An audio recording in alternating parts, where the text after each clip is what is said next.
राहुगढ़ का प्रश्न भरत जी का समाधान। राजा राहुगढ़ ने कहा, भगवान मैं आपको नमस्कार करता हूँ। आपने जगत का उद्धार करने के लिए यह देह धारण की है। योगीश्वर अपने परमानंदमय स्वरूप का अनुभव करके आप इस स्थूल शरीर में उदासीन हो गए हैं तथा एक जड़ ब्राह्मण के वेश में अपने नित्य ज्ञानमय स्वरूप को जनसाधारण दृष्टि से ओझल किए हुए हैं। मैं आपको बार बार नमस्कार करता हूँ। ब्रह्मन जिस प्रकार ज्वर से पीड़ित रोगी के लिए मीठी औषधि और धूप से तपे हुए पुरुष के लिए शीतल जल अमृत तुल्य होता है, उसी प्रकार मेरे लिए जिसकी विवेक बुद्धि को दिव्यमान रूप विफैले सर्प ने ढफ लिया था, आपके वचन अमृतमय औषधि के समान है।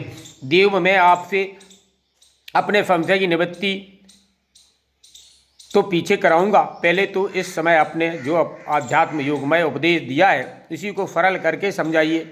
उसे समझाने में की मुझे बड़ी उत्कंठा है। योगेश्वर आपने जो यह कहा है कि भार उठाने की क्रिया तथा उसे जो श्रम फल होता है वह दोनों ही प्रत्यक्ष होने पर केवल व्यवहार मूलक ही है, वास्तव में सत्य नहीं है। वे तत्व विचार के सामने कुछ भी नहीं ठहरते। वो इस विषय में मेरा मन चक्कर खा रहा है। आपके इस कथन पर मर्म मेरी समझ में नहीं आ रहा है। जड़ बरतने का पृथ्वी पति है, देह पृथ्वी का विकार है। इनके ना है तो हमने देखो दर्शन देना आई लीला कत सुनियो जो बड़ा ध्यान है।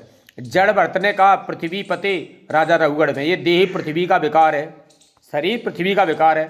पाफड़ादि इसका क्या भेद है? जब किसी कारण से पृथ्वी पर चलने लगता है तब इसके भारवाही आदि नाम पड़ जाते हैं। इसके दो चरण हैं, इनके ऊपर क्रमशः टगने, पिटली, घुटने, जंघा, कमर, बचेतल, गर्दन और कंधे आदि अंग हैं। कंधे के ऊपर लकड़ी की पालकी रखी हुई है, उसमें भी फौरवीर राजा नामक एक पार्थिव विकार ही है, जिसमें आत्मबुद्धि रूप अभिमान करने से तुम मैं सिंधु देव का राजा हूँ इस प्रकार प्रबल मद से अंधे हो रहे हो, किंतु इसी से तुम्हारी कोई श्रेष्ठता सिद्ध नहीं होती है।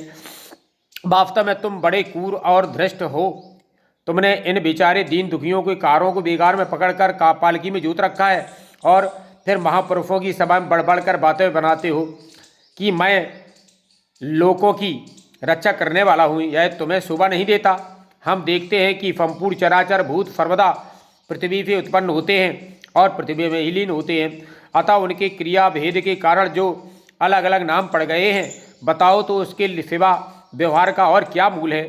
इस प्रकार पृथ्वी शब्द का व्यवहार भी मिथ्या ही है, वास्तव में नहीं है, क्योंकि यह अपने उपादान कारण सूक्ष्म परमाणु में लीन हो जाती है और जिनके मिलने से पृथ्वी कार्य की सिद्धि होती है वे परमाणु अविद्यावश मन से ही कल्पना किए गए हुए हैं, वास्तव में उनकी भी सत्ता नहीं है। इसी प्रकार और भी जो कुछ पतला, मोटा, छोटा, बड़ा, कार्य, कारण तथा चेतन और अचेतन आदि गुणों से युक्त द्वैत प्रपंच है, उसे भी द्रव्य, स्वभाव, आशय, काल और कर्म आदि नामों वाली भगवान की माया ही का कार्य समझो।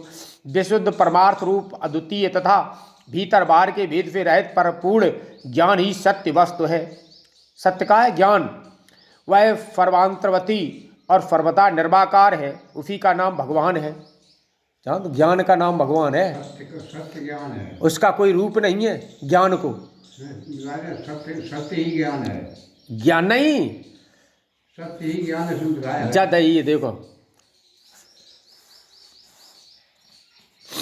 भगवान की माया सिद्ध विशुद्ध अद्वितीय भीतर बाहर के भेद से रहित ज्ञान ही सत्य वस्तु है। ज्ञान ही सत्य वस्तु है।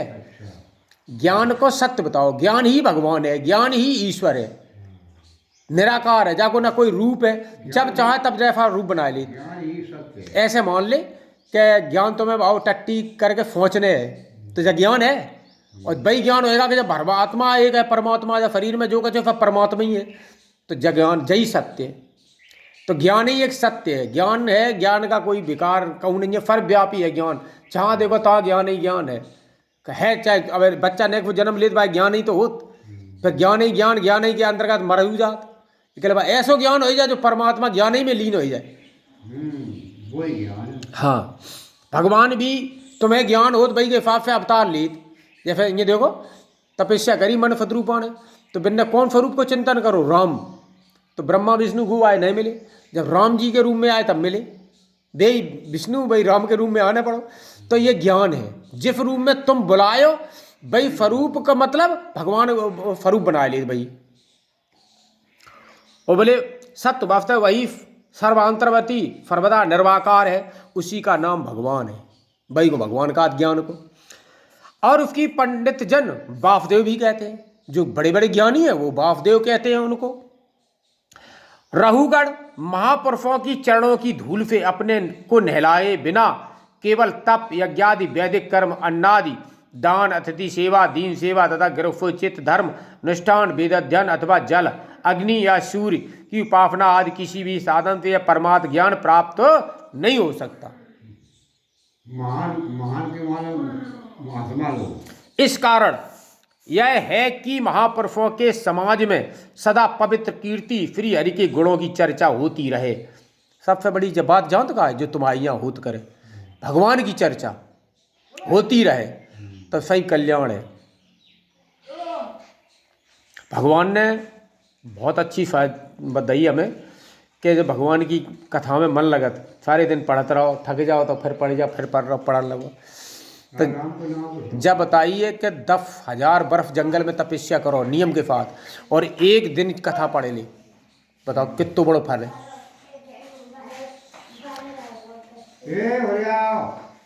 अथवा अग्नि या सूर्य की उपासना आदि किसी भी साधन से परमात्म ज्ञान प्राप्त नहीं हो सकता।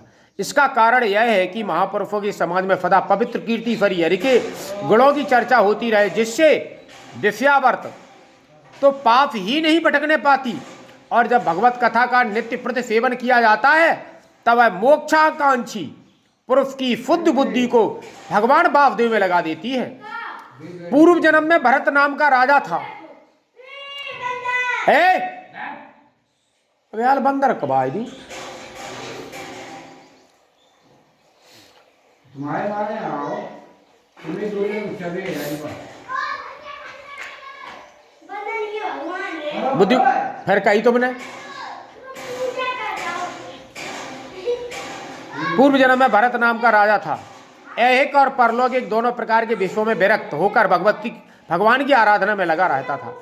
तो भी एक मृग में आसक्त हो जाने से मुझे परमार्थ भ्रष्ट होकर अगले जन्म में मृग बनना पड़ा। किंतु भगवान श्री कृष्ण की आराधना के प्रभाव से उस मृग योनि में भी मेरी पूर्व जन्म की स्मृति लुप्त नहीं हुई। इसी से अब मैं नहीं मानियो लगता नहीं आ चलिए।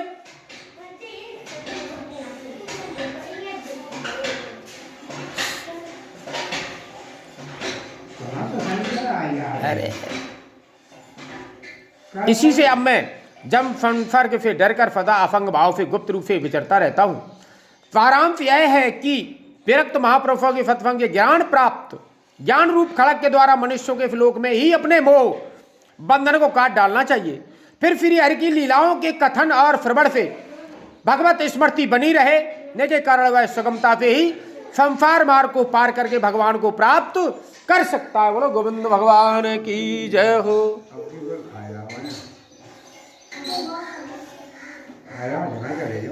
नहीं आए थे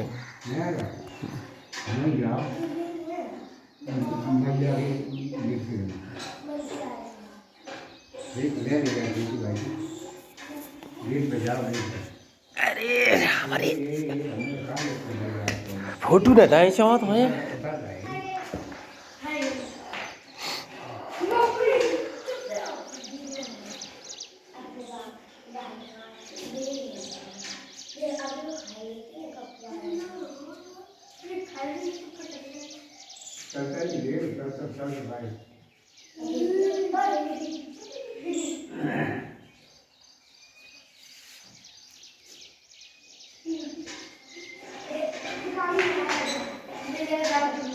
जय हो बोले बाबा।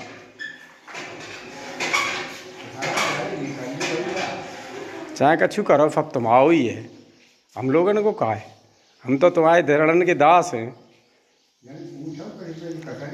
प्रभु की लीला है। जय हो।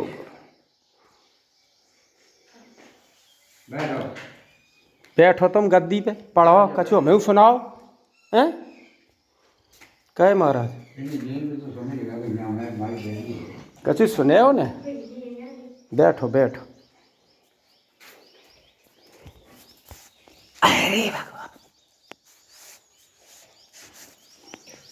मारी और माई के जीवन में कहाँ है?